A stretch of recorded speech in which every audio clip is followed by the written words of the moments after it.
అజింక్య రహానే ఈ పేరు వినగానే మొన్నటి వరకు భారత క్రికెట్లో నిలకడకు మారుపేరుగా ఉండేది.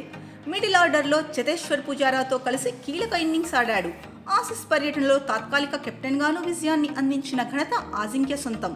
ప్రపంచ టెస్ట్ ఛాంపియన్షిప్ 2023 సీజన్ ఫైనల్లోనూ సెంచరీ బాదిన క్రికెటర్. కానీ అతడికి అప్పటి నుంచి జట్టులో స్థానమే లేకుండా పోయింది. తాజాగా రంజీ ట్రోఫీలో ముంబై సారథిగా ఉన్న రహానే సెంచరీతో తన జట్టును సెమీస్కు చేర్చాడు.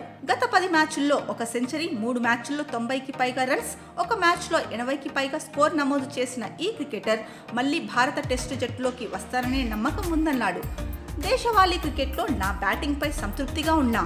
ముస్తాక్ అలీ ట్రోఫీతో పాటు రంజీ మ్యాచ్ల్లోనూ పరుగులు సాధించడం ఆనందంగా ఉంది. అంతర్జాతీయ జట్టులోకి మళ్లీ రావడంపై ఆశాభావంతో ఉన్నా. అయితే అది నా చేతుల్లో లేదు. గత WTC ఫైనల్లో బాగానే ఆడా. ఆ తర్వాత నన్ను తప్పించారు.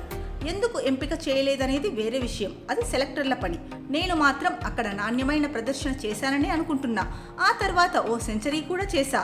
జాతీయ జట్టుకు ఆడే అవకాశం కోల్పోయినప్పుడు నన్ను దేశవాళీ క్రికెట్ ఆదరించింది.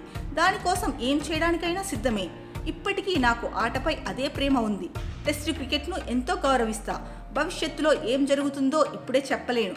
కానీ నాలో ఇంకా క్రికెట్ మిగిలి ఉందని భావిస్తున్నా. మనస్ఫూర్తిగా ఆటపైనే దృష్టి పెడుతున్నా.